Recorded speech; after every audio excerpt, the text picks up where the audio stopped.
وبلغنا رسوله النبي الحبيب الكريم ونحن على ذلك من الشاهدين والشاكرين رب صل وسلم دائما أبدا উপস্থিত অত্র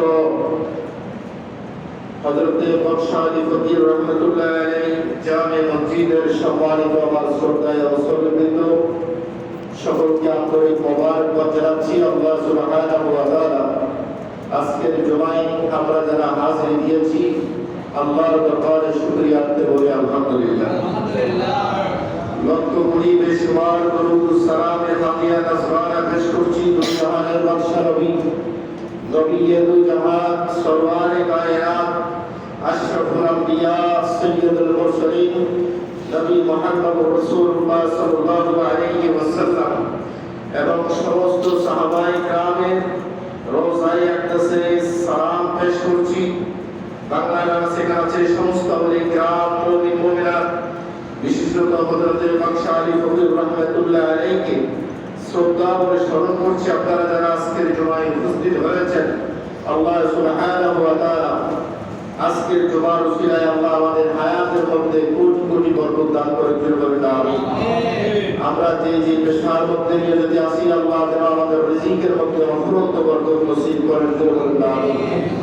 কোরআন কারীমের সূরা বাকারার 183 নম্বর আয়াতে কারিমা আপনাদের সামনে তেলাওয়াত করেছি এবং একটি হাদিসে পাকের অংশ বিশেষ আপনাদের সামনে পড়ে শুনিয়েছি। আল্লাহ সুবহানাহু ওয়া তাআলা এই কোরআনে পাকের আয়াতে বান্দাদের উপর একটি ফরজ ইবাদতের কথা ঘোষণা করেছেন। জোরে বলে সুবহানাল্লাহ।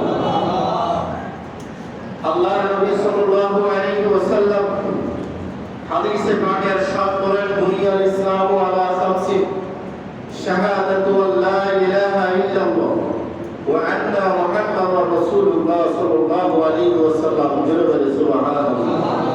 রাসূল বলেন, পৃথিবীর যত কিছু স্থাপনা আছে সব স্থাপনা এক একটা ফিলিয়ারের উপর এক একটা ভিত্তির উপর স্থাপিত হয়।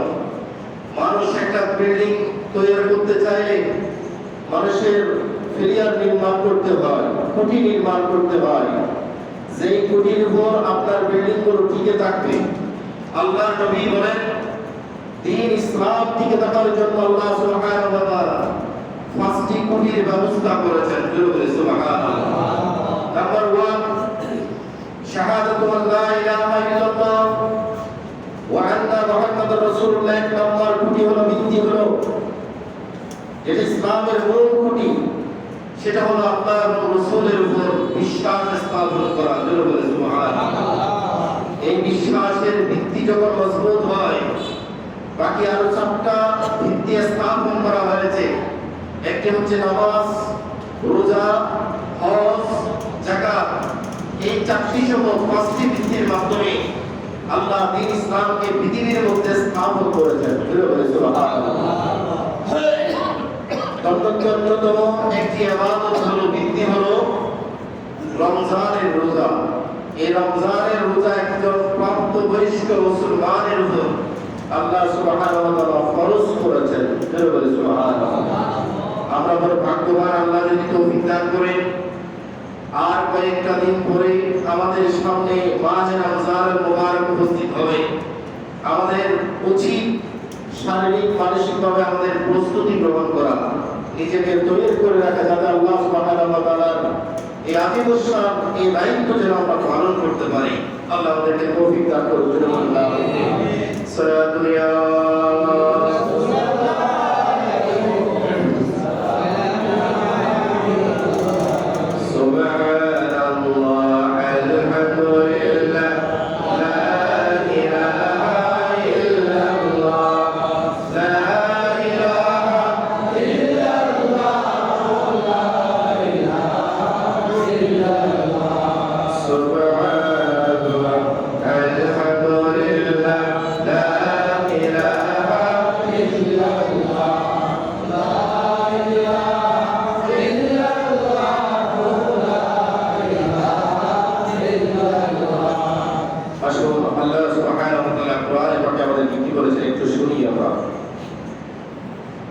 সূরা বাকারার 183 নম্বর আয়াত, যদি সুযোগ হয় আজকে তাফসীরটা দেখে নেবেন, অনুবাদটা দেখে নেবেন, আপনাদের প্রতি অনুরোধ রইল। আল্লাহ সুবহানাহু ওয়া তাআলা বলেন, ইয়া আইয়ুহাল্লাযীনা আমানু কুতিবা আলাইকুমুস সিয়াম, হে আমার মুমিন বান্দারা, তোমাদের উপর ফরজ করা হয়েছে রমজানের রোজাকে, কামা কুতিবা আলাল্লাযীনা মিন ক্বাবলিকুম, যেভাবে তোমাদের পূর্ববর্তী যে সমস্ত নবীর উম্মতরা ছিল তাদের উপর যেভাবে কোরআন রমজানের রোজা ফরজ ছিল, আল্লাহর নবীর উম্মতের উপর আল্লাহ অনুরূপভাবে রমজানের রোজা ফরজ করা হয়েছে। আল্লাহ বলেন, এই রোজা ফরজের পিছনে একমাত্র উদ্দেশ্য লাআল্লাকুম তাত্তাকুন, তোমরা যাতে আল্লাহর ভয় তোমাদের অন্তরে পয়দা হয়। জোরে বলে সুবহানাল্লাহ। আল্লাহ সুবহানাহু ওয়া তাআলা আমাদের উপর রোজাকে ফরজ করেছেন। এই রোজা ফরজ হওয়ার পরে উম্মতে মুহাম্মদী হয়তো একটি আপত্তি দিতে পারে, আল্লাহ এই 30টা দিনের রোজা আমাদের উপর ফরজ করেছেন, অন্যান্য নবীর উম্মতের উপর নয়। আল্লাহ সেই কথাটা স্পষ্ট করে দিচ্ছেন, এই রোজা তোমাদের উপর যেভাবে ফরজ ছিল আগের উম্মতের উপর ফরজ ছিল। জোরে বলে সুবহানাল্লাহ। তবে 30 দিন ছিল, কোন নবীর উপর 5 দিন ছিল, 6 দিন ছিল, 1 সপ্তাহ ছিল, এভাবে ছিল। কিন্তু আল্লাহ সুবহানাহু ওয়া তাআলা উম্মতে মুহাম্মদের উপর এত দয়া করেছেন, আল্লাহ আমাদের উপর 30টা রোজা ফরজ করেছেন। জোরে বলে সুবহানাল্লাহ। কেন? একটি মাত্র উদ্দেশ্যে, বান্দাদের অন্তরে যেন আল্লাহর ভয় ভীতি এটা যেন পয়দা হয়, তৈরি হয়। জোরে বলে সুবহানাল্লাহ। তাকওয়া এত বড় ইম্পর্টেন্ট বিষয় মানুষের জন্য। একজন মানুষ যদি দুনিয়া এবং আখিরাতে যদি সফলতা অর্জন করতে চায়, তার জন্য অন্যতম হাতিয়ার হলো আল্লাহ সুবহানাহু ওয়া তাআলাকে ভয় করা, অন্তরে তাকওয়া থাকা। জোরে বলে সুবহানাল্লাহ। যে ব্যক্তির অন্তরে তাকওয়া আছে, ওই ব্যক্তির অন্তরে, ওই ব্যক্তিকে বলা হয় মুত্তাকি। এবং যার ভিতর তাকওয়া আছে তিনি কখনো শরীয়তের খেলাফ কোনো কাজ করতে পারেন না। আল্লাহ সুবহানাহু ওয়া তাআলা তাকে সঠিক হতে তাকার তৌফিক করে দিবেন। জোরে বলে সুবহানাল্লাহ। এই তাকওয়াটা হলো এক্সাম্পলের মাধ্যমে যদি আমরা বুঝতে চাই, গভীর অন্ধকার রাত্রিতে যদি আপনি আপনার পথ চলতে চান, কোথাও যদি আপনি যেতে চান, আপনার গন্তব্য যদি আপনি বুঝতে চান, আপনাকে একটা লাইটের ব্যবস্থা করতে হবে। এই লাইট আপনাকে আপনার গন্তব্যের দিকে এগিয়ে নিয়ে যাবে এবং যত ধরনের হিংস্র জন্তু আছে সবগুলো থেকে আপনাকে হেফাজত করবে এই লাইট। ঠিক তেমনি একজন মুমিনের অন্তরটাকে যদি আলোকিত করতে চায়, মুমিনের অন্তরটা যদি আলোকময় করতে চায়, নূরে নূরান্বিত যদি করতে চায়, তার অন্তরে তাকওয়া সেই আলোটা জ্বালাতে হবে। জোরে বলে সুবহানাল্লাহ। আর আল্লাহ সুবহানাহু ওয়া তাআলা এই রোজার মাধ্যমে আমাদের অন্তরে তাকওয়ার এই লাইটটা জ্বালানোর একটা ব্যবস্থা করে দিয়েছেন। জোরে বলে সুবহানাল্লাহ। এখন আসেন, প্রশ্ন হতে পারে, আল্লাহ সুবহানাহু ওয়া তাআলার অনেক ইবাদত আছে, যে ইবাদতগুলোর মধ্য দিয়ে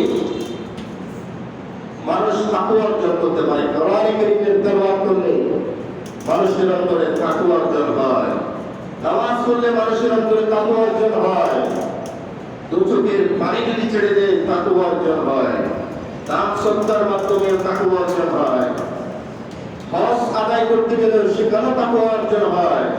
কিন্তু আল্লাহ সুবহানাহু ওয়া তাআলা স্পেশালি বলে দিলেন যে রোজার মাধ্যমে বান্দার অন্তরে বেশি তাকওয়া পয়দা হয়। জোরে বলে সুবহানাল্লাহ। এই কথাটা তাফসীর করছেন মুফাসসিরিন কিরামরা, তারা বলছেন আল্লাহ সুবহানাহু ওয়া তাআলা আমাদেরকে যত ইবাদত দিয়েছেন সব ইবাদত মানুষ পালন করে, কিন্তু সব ইবাদতের মধ্যে কোনো না কোনো ভাবে একটা লৌকিকতার একটা আশ্রয় নেওয়ার সুযোগ থাকে। কিন্তু একমাত্র এক্সেপশনাল ইবাদত হলো এই রমজানের রোজা। জোরে বলে সুবহানাল্লাহ। পৃথিবীতে এমন অনেক মুসল্লি দেখবেন আপনাদের কাছে নাই, হয়তো আপনারা নয়, পৃথিবীতে এমন অনেক মুসল্লি আছে যারা নামাজ পড়ে আল্লাহকে রাজি করার জন্য নয়, মানুষকে রাজি করার জন্য। জোরে বলে নাউজুবিল্লাহ। মানুষ জানতে পারে আমাকে মুসল্লি করে, আমাকে সমাজের মধ্যে একজন সম্মানিত ব্যক্তি করে, এই জন্য অনেকে নামাজ পড়তে থাকে। জোরে বলে নাউজুবিল্লাহ। তাহলে সেখানেও একটা লৌকিকতার একটা ছোঁয়া আছে। এখন আসেন, যাকাত যদি আদায় করতে যাই, যাকাতের মধ্যে আপনার একটা রিয়া ঢুকে যাওয়ার সম্ভাবনা আছে, লৌকিকতা ঢোকার সম্ভাবনা আছে। অনেকেই আমাদের মধ্যে যাকাত দেয় যে মানুষ যাতে রাজি হয়, মানুষ যাতে খুশি হয়, মানুষ যাতে তাকে দানবীর বলে। হযরত উসমান রাদিয়াল্লাহু অভ্যাসের সাথে মিলাতে পারে, এই জন্য অনেক মানুষ যাকাত দেয় আল্লাহকে রাজি করার জন্য নয়, বান্দাকে রাজি করার জন্য। বলে নাউজুবিল্লাহ। ঠিক অনুরূপভাবে অনেকে কোরআনের তেলাওয়াতের মধ্যে মানুষকে শোনানোর জন্য, মানুষকে দেখানোর জন্য যে আমি সুন্দর করে কোরআন শরীফ পড়তে পারি, এটারও একটা লৌকিকতার ছোঁয়া আছে। আমার হজ যদি আপনি করতে যান, হজ আদায়ের মধ্যে একটা লৌকিকতার সম্ভাবনা আছে। আমাদের ভিতর অনেকে আছেন যারা হজ করতে যায় আল্লাহকে রাজি করার জন্য নয়, বরং আমাদের নামের পাশে যাতে আরেকটা নাম যুক্ত হয়, মানুষ যাতে আমাকে আল-হাজ বলে, এই কারণে আমরা অনেকে হজ করতে যাই। ফিরে বলি নাউজুবিল্লাহ। আল্লাহকে রাজি করতে, এটা সমাজের বাস্তব চিত্র। অনেকে নামের পাশে হাসি না লাগার কারণে, আল-হাজ না লাগার কারণে আর জনকে আঘাত করেছে, এরকম ঘটনা বাংলাদেশে আছে। আছে কিনা? আছে। তাহলে বোঝা যাচ্ছে এই হজ মানুষকে রাজি করার জন্য, আল্লাহকে রাজি করার জন্য নয়। এই কারণে আল্লাহ সুবহানাহু ওয়া তাআলা হজ আদায় করতে গেলেও ওখানে একটা লৌকিকতার প্রশ্ন থাকতে পারে, নামাজ পড়তে গেলেও একটা লৌকিকতার প্রশ্ন থাকতে পারে, কোরআনে কারীমের তেলাওয়াত করতে গেলেও সেখানে একটা লৌকিকতার প্রশ্ন থাকতে পারে, যাকাত আদায় করতে গেলেও সেখানে একটা লৌকিকতার প্রশ্ন থাকতে পারে, মানুষ যাতে আমাকে বলে দারুণ। কিন্তু আল্লাহ সুবহানাহু ওয়া তাআলা এমন একটা ইবাদত আমাদের জন্য দিলেন, সেটা হচ্ছে রমজানের রোজা। যে রোজাটা মানুষ ডিরেক্ট ভাবে একমাত্র পালন করে আল্লাহকে রাজি করার জন্য। জোরে বলি সুবহানাল্লাহ। আর জোরে বলি সুবহানাল্লাহ। পৃথিবীতে বড় এই একমাত্র রোজাই, একমাত্র রোজাদারে আল্লাহকে রাজি করার জন্য রোজা রাখে, আর কারোর জন্য নয়। জোরে বলি সুবহানাল্লাহ। কারণ তিনি রোজাদার, তাকে বাহ্যিক চাকচিক্য দেখলে তিনি যে রোজাদার এটা বোঝার কোনো ক্ষমতা নাই। এটা হচ্ছে অভ্যন্তরীণ বিষয়। পৃথিবীর সব মানুষকে আপনি অল্পের মুখেই তো রেখে আপনি চাইলে রোজা ভঙ্গ করে দিতে পারেন, কিন্তু পৃথিবীর কোন রোজাদার রোজা ভঙ্গ করে না। কাকে? আল্লাহকে ডরানোর জন্য। আপনি রোজা রেখেছেন, পৃথিবীর সব মানুষকে আপনি ভোট দিতে পারবেন, আমি রোজাদার, কেউ আপনাকে পরীক্ষা করবে না। পৃথিবীতে বিজ্ঞানের এমন কোন মেশিন আবিষ্কার হয় নাই যে আপনি কি রোজা রেখেছেন নাকি রাখেন নাই, এটা পরীক্ষা করার জন্য কোনো স্কেল নাই, কোনো পরীক্ষা নিরীক্ষা করার কোনো সুযোগ নাই। আপনি জানেন সবাইকে আপনি ভোট দিয়ে আপনি নীরবে নিভৃতে একটা ঘরের মধ্যে আপনি ঢুকে চাইলে রোজাটা ভেঙে দিতে পারেন। আপনি যখন গোসল করতে যাবেন, আপনি পুকুরে ডুব মেরে আপনি চাইলে রোজাটা ভেঙে দিতে পারেন, কিন্তু কোন মানুষ রোজা ভাঙে না। জোরে বলে সুবহানাল্লাহ। কেন? মানুষের মনে এই ভয়টা কাজ করে, পৃথিবীর সব মানুষ আমাকে না দেখতে পারে, কিন্তু আল্লাহ সুবহানাহু ওয়া তাআলা যিনি আমাকে স্বয়ং সৃষ্টি করেছেন, উনি তো দেখছেন। এই ভয়ে কোন মানুষ রোজা ভাঙে না। জোরে বলে সুবহানাল্লাহ। আল্লাহ বলেন এই কারণে, এই যে তাকওয়া তোমার ভিতর কাজ করছে, আল্লাহ আমাকে দেখবেন, এই তাকওয়াটা যাতে তোমার ভিতর অর্জিত হয়, এই কারণে আমি তোমাদেরকে রোজাটা দিলাম। জোরে বলে সুবহানাল্লাহ। শুধু তাই নয়, এই রোজা তো আমরা এক মাস রাখি, বাকি যে 11টি মাস আছে, এই 11টি মাসে যাতে আমরা এই তাকওয়াটাকে কাজে লাগাতে পারি। আমরা যেভাবে রোজা ভেঙে যাবে, আল্লাহ নারাজ হবেন, এই কারণে আমরা রোজা ভঙ্গ করি না, ঠিক তেমনি বাকি 11টা মাস যেন আমরা সুদ খাওয়ার সময় এই কথাটা যাতে আমাদের স্মরণ হয়, পৃথিবীর আর কোনো মানুষ না দেখলেও আল্লাহ সুবহানাহু ওয়া তাআলা আমি যে ঘুষ গ্রহণ করছি সেটা দেখছেন, আমি হালাল গ্রহণ করার সময় এই কথাটা যেন আমার ভিতর কাজ করে। আল্লাহ পৃথিবীর কোনো মানুষ দেখে নাই, কিন্তু আমি আল্লাহ সুবহানাহু ওয়া তাআলা তো দেখছেন। জোরে বলে সুবহানাল্লাহ। এই তাকওয়াটা যাতে আপনার ভিতর আমাদের ভিতর কাজ করে, এই কারণে আল্লাহ আমাদের জন্য রোজার ব্যবস্থা করে দিয়েছেন। বলে সুবহানাল্লাহ। এখন আসেন, আমাদের মনে মনে হয়তো একটা প্রশ্ন ঘুরপাক খাচ্ছে, সেটা হলো আল্লাহ সুবহানাহু ওয়া তাআলা রোজা হয়তো বা আমাদের জন্য দিয়েছেন, কিন্তু বাহ্যিক দৃষ্টিতে দেখা যায় এই রোজা আমাদের জন্য অনেক ক্লান্তির একটা বিষয়। কারণ সামনে আছে গরমকাল। এই দীর্ঘ সময়ের ভিতর আমাদের অনেকক্ষণ দিনের সূচনা থেকে শুরু করে মাগরিবের আগ পর্যন্ত আমাদেরকে পানাহার থেকে বিভিন্ন ধরনের খারাপ কাজ থেকে আমাদেরকে বিরত থাকতে হয়। এটা বাহ্যিক দৃষ্টিতে যদি আপনি দেখেন নিশ্চয়ই এটা কষ্টের বিষয়, কিন্তু আল্লাহ সুবহানাহু ওয়া তাআলার কাছে বলে রাখবেন, আল্লাহ এমন কোনো কাজ বান্দাকে দেন না যেটার কাজ বান্দার জন্য সবচেয়ে বেশি উপকারী, ওই কাজটাই বান্দার জন্য আল্লাহ দেন। বলে সুবহানাল্লাহ।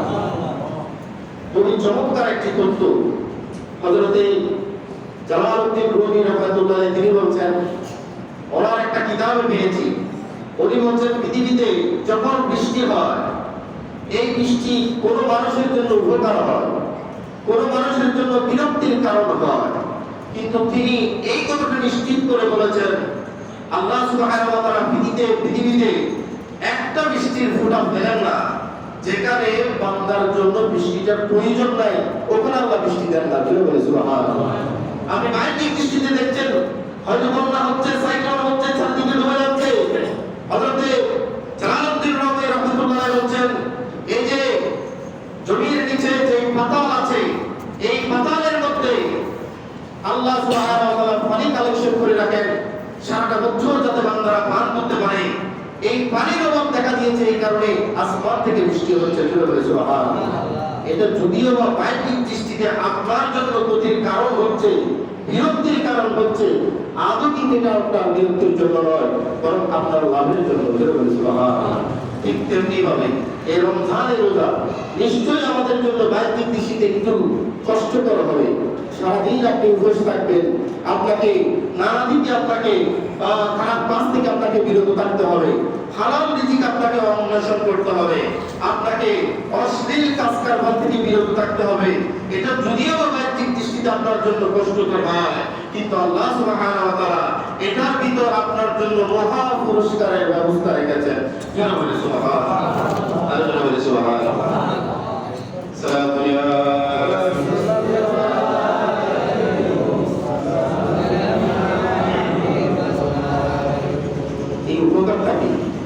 এই যে সারাটা মাস আমরা রোজা রাখবো, এই রোজার পিছনের কারণটা কি, কেন রোজাটা রাখতে হয়? এটা যদি আল্লাহ ফরজ করে না দিতেন, একটা জিনিস লক্ষ্য করেন তো, আমরা পৃথিবীর কোনো মানুষ আজ পর্যন্ত আমরা কি সারাদিন কখন উপবাস থাকতাম আল্লাহ যদি ফরজ না করতেন? কারণ খানা পিনা যখন আমাদের সামনে চলে আসে, তখন আমরা নিজেদেরকে স্বাভাবিকভাবে কন্ট্রোল করতে পারি না, খানা থেকে আমাদের দৃষ্টিকে আমরা সরিয়ে রাখতে পারি না। আর যে একজন মানুষ সারাদিন যদি খেতে থাকে, বিজ্ঞান বর্তমান সময়ে বলছে মানুষের ভিতর এমন একটা জায়গা আছে, যে জায়গাটা যদি সবসময় সিক্ত থাকে, ভিজা থাকে, এটা মানুষকে খারাপ কাজের দিকে ধাবিত করে।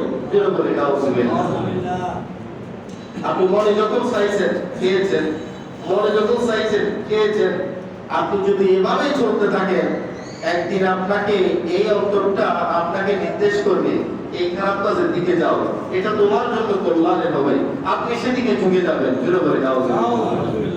এই কারণে আমাদের নফসটা যাতে কন্ট্রোলে আসে, এই কারণে আল্লাহ আমাদের জন্য রোজার ব্যবস্থা করেছেন। বলে সুবহানাল্লাহ।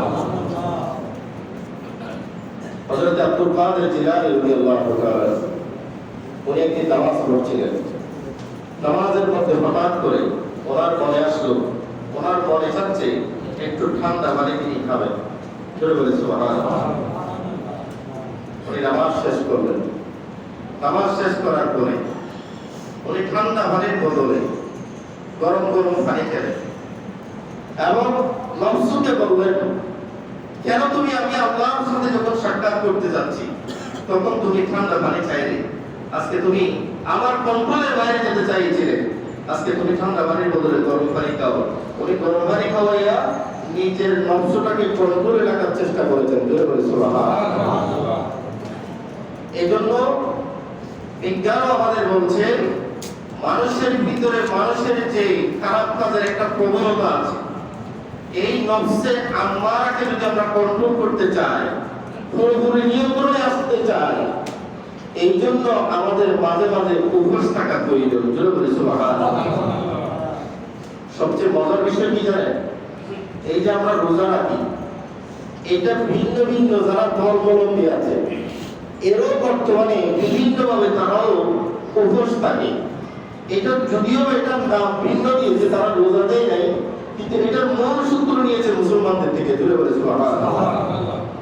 এবং পৃথিবীর অনেক বড় বড় ডাক্তাররা বর্তমানে অনেক রোগীদেরকে সাজেস্ট করে যে তাদেরকে যেন খানাপিনা থেকে তারা বিরত থাকে, নিয়ন্ত্রণের বাইরে খানাপিনা খেতে তাদেরকে নিষেধ করে। এটাও এক ধরনের রোজা। সুবহানাল্লাহ। নিশ্চয়ই এটার ভিতর উপকার আছে। এই উপকারটা বর্ণনা করতে গিয়ে হযরত আব্দুল হক মুহাদ্দিস দেরবি রাহমাতুল্লাহ আলাইহি একটা কথা এনেছেন তার একটি কিতাবের মধ্যে। তিনি বলছেন আল্লাহ সুবহানাহু ওয়া তাআলা আমরা যখন আমাদের রূহ জগতে যখন আমরা ছিলাম, তখন আল্লাহ সুবহানাহু ওয়া তাআলা একদিন আমাদের এই রূহগুলোকে একত্রিত করে আমাদের দিকে একটা পরীক্ষা গ্রহণ করলেন। সুবহানাল্লাহ। পরীক্ষাটা হলো আল্লাহ সুবহানাহু ওয়া তাআলা রূহটাকে হযরত আদম আলাইহিস সালামের ওখান থেকে আমাদের নফসটা বের করে আমাদের দিকে জিজ্ঞাসা করলেন। আল্লাহ আমাদের থেকে। আল্লাহ বললেন, হে নফস, আমি কে তুমি কি জানো? সুবহানাল্লাহ। নফসকে আল্লাহ জিজ্ঞাসা করলেন। তখন নফস বললেন, আনতা আনতা আনা আনা, আমি আমি, তোমাকে চিনার প্রয়োজন নেই। নফস অহংকার করল, আল্লাহর কাছে এটা পছন্দ হয় না। আল্লাহ সুবহানাহু ওয়া তাআলা তখন এই নফসটাকে কন্ট্রোল করার একটা পদ্ধতি গ্রহণ করলেন। আল্লাহ দীর্ঘদিন এই নফসটাকে শীতের মধ্যে ডুবিয়ে রাখলেন, একেবারে অত্যন্ত একেবারে শীতের মধ্যে দীর্ঘদিন ডুবিয়ে রাখার পরে আল্লাহ ওখান থেকে নফসটাকে আবার নিলেন, জিজ্ঞাসা করলেন, হে নফস, তুমি কি বলতে পারো আমি কে? আমি কে তুমি কি জানো? তখন নফস আবার বলল, আনা আনা আনতা আনতা, তুমি তুমি, আমি আমি। দূরে করে নাউজুবিল্লাহ। নফস আল্লাহকে চিনল না। তখন আল্লাহ তাকে আরেকটা পরীক্ষার ব্যবস্থা করলেন। আল্লাহ ওই নফসটাকে আগুনের মধ্যে অনেক দিন যাবত ওখানে ডুবিয়ে রাখলেন, আগুন জ্বালালেন। ওইটাকে সেকা দেওয়ার পরে আবার সেখান থেকে বের করে আল্লাহ তাকে আবার জিজ্ঞাসা করলেন, তুমি কি আমাকে চিনো? তখন নফস আবার আল্লাহকে অস্বীকার করলো, আনা আনা আনতা আনতা। আল্লাহ তখন তৃতীয়বার আরেকটা পরীক্ষার ব্যবস্থা করলেন। সেই পরীক্ষাটা হলো নফসকে কোন ধরনের খানাপিনা না দিয়ে তাকে 2-3 দিন যাবত তাকে উপবাসের ব্যবস্থা করে দিলেন। এই 2-3 দিন পরে আবার নফস থেকে জিজ্ঞাসা করলেন, হে নফস, তুমি কি জানো আমি কে? তখন নফস কিছুটা কন্ট্রোলে আসলো। সুবহানাল্লাহ। আল্লাহকে পুরোপুরি চিনতে পারে নাই। আল্লাহ আবার তাকে পরীক্ষায় ফেললেন। পরীক্ষায় ফেলে 1 সপ্তাহ 2 সপ্তাহ তাকে পরীক্ষার মধ্যে রাখা হলো। তখন আবার জিজ্ঞাসা করা হলো, দেখা যাচ্ছে নফস আল্লাহকে পরিপূর্ণভাবে চিনতে পারে নাই। তখন আল্লাহ একেবারে নিশ্চিতভাবে সিদ্ধান্ত নিলেন, এই নফসকে আমি 30 দিন পরীক্ষার মধ্যে রাখবো। সুবহানাল্লাহ। নফসকে 30 দিন পরীক্ষায় ফেললেন। পরীক্ষা করার পরে নফস থেকে জিজ্ঞাসা করলেন, নফস, তুমি জানো আমি কি? তখন সে বলল, আনতা রাব্বি, তুমি হলে আমার প্রভু।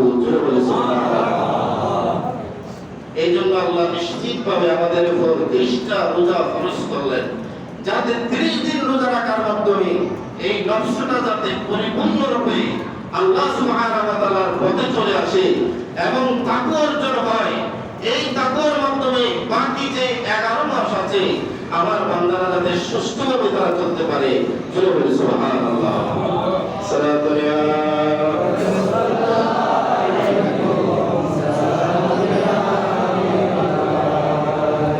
সময় তো সংক্ষেপ, আমি খুবই সংক্ষেপে রোজার ফজিলতের উপর একটি হাদিস আপনাদের সামনে পেশ করছি। আল্লাহ সুবহানাহু ওয়া তাআলা আমাদের শ্রবণ করার এবং আমল করার তৌফিক দান করুন। জয় বলুন আমিন। সাল্লাল্লাহু ইয়া রাসূলুল্লাহ।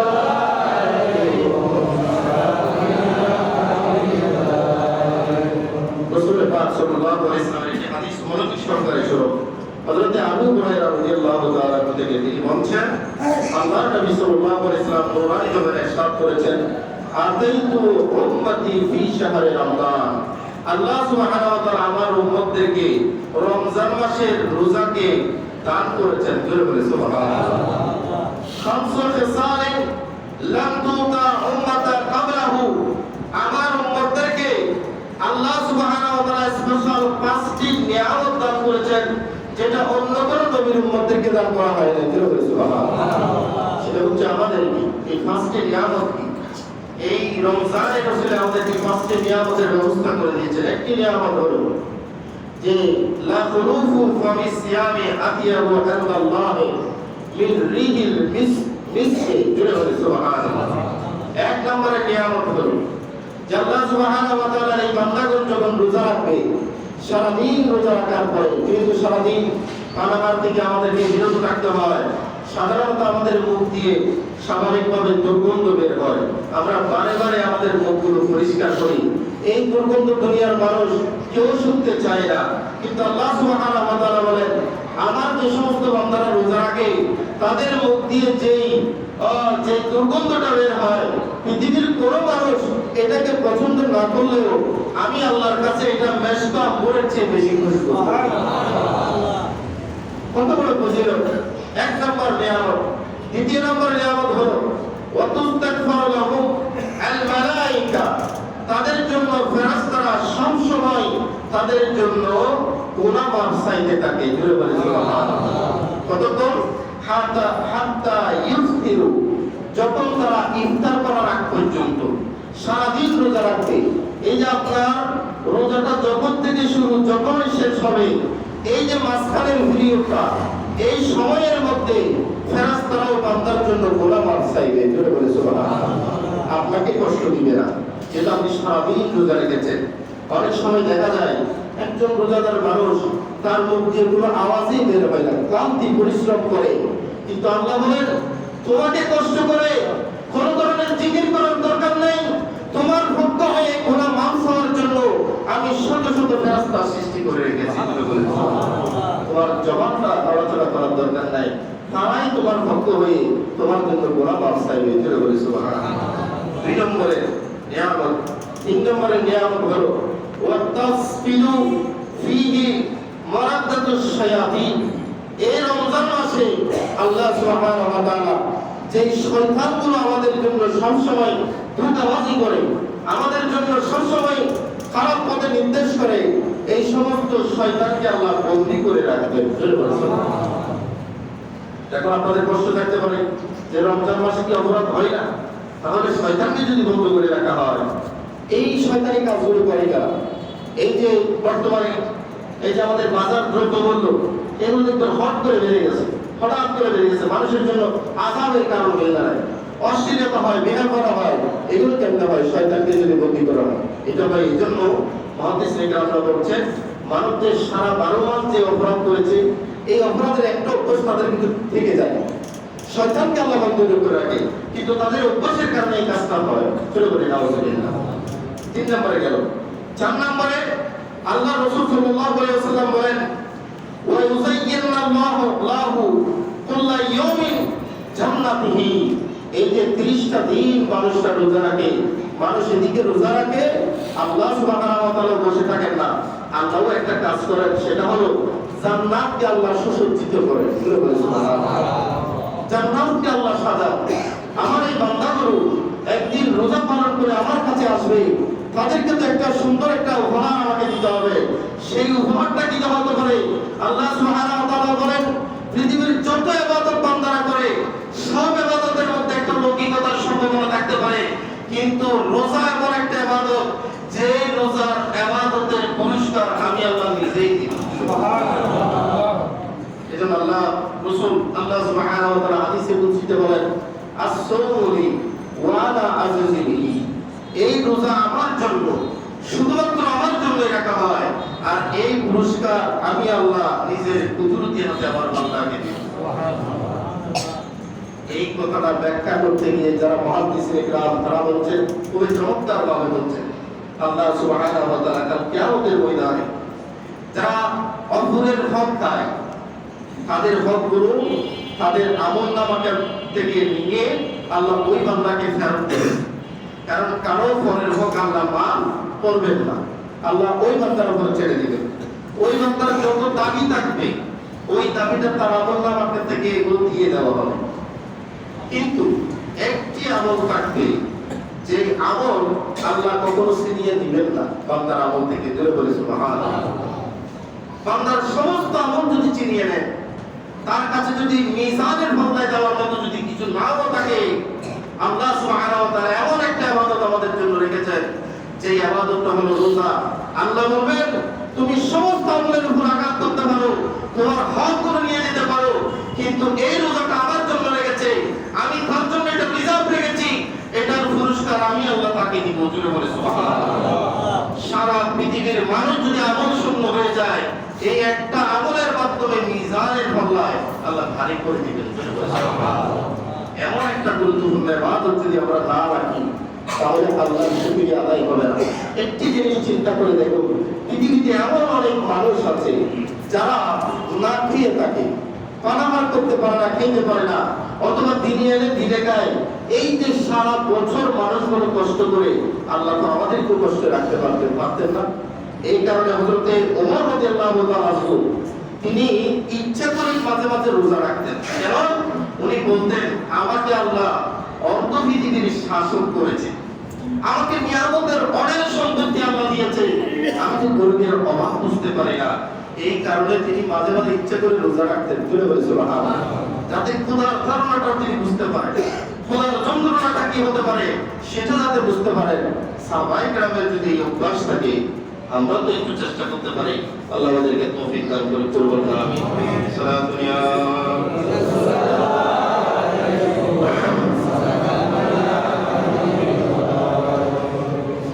দিকে যাচ্ছি না। আল্লাহ সুবহানাহু ওয়া তাআলা যদি তৌফিক দান করে আগামী জুমায় আপনাদের সামনে বয়ান হবে। তবে বেশ কয়েকটি গুরুত্বপূর্ণ মাসলা আপনাদের সামনে পেশ করছি, যেগুলো হয়তো রোজা শুরু হওয়ার আগে আপনাদের সাথে আমার দেখা হবে না, না বলে এই জন্য আমি এগুলো বলে দিচ্ছি। একটু ভালো করে খেয়াল করবেন। আল্লাহ সুবহানাহু ওয়া তাআলা যাতে আমাদেরকে রোজাগুলো ভালোভাবে থাকার তৌফিক দান করেন। আমিন।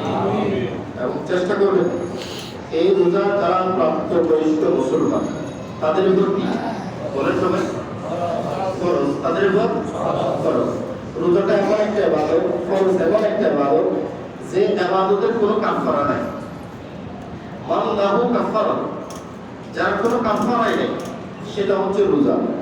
আপনি এরকম করতে পারেন না, আপনি নিজে রোজা রাখবেন, আপনার কাছে অনেক টাকা আছে, আপনি টাকা দিয়ে দিলেন, কাফারা হয়ে গেল, আপনি রোজা থেকে মুক্ত হয়ে গেলেন, এরকম কোন সিস্টেম নাই। আপনার রোজা আপনাকে রাখতে হবে। তো আপনি রোজা রাখতে গিয়ে কিছু ত্রুটি বিচ্যুতি আমাদের হয়, যেহেতু আমরা পুরো 1 বছর পরে আমরা রোজাটা রাখি, সেক্ষেত্রে আমাদের কিছু সতর্কতা আরোপ করতে হবে। সতর্কতাটা হলো, আমরা যখন ইফতারি খাই, অনেকে দেখা যায় এই ইফতারি গ্রহণ করার সময় আমরা একটু লেট করি মাঝে মাঝে। আমাদের অনেক মা বোনেরা থাকে, আজান দিচ্ছে, এদিকে লবণ নিয়ে খাওয়া-দাওয়া নিয়ে দৌড়াদৌড়ি। আপনি আগে থেকে এটা প্রস্তুত রাখতে হবে আপনাকে, এবং আপনি ইফতারের জিনিসগুলো নাড়াচাড়া করবেন, এটাই সওয়াব। জোরে বলে সুবহানাল্লাহ।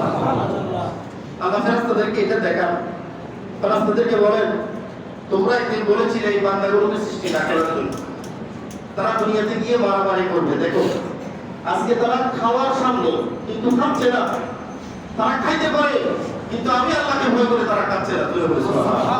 এই দৃশ্যটা নাকি আল্লাহর কাছে বেশি পছন্দ হয়।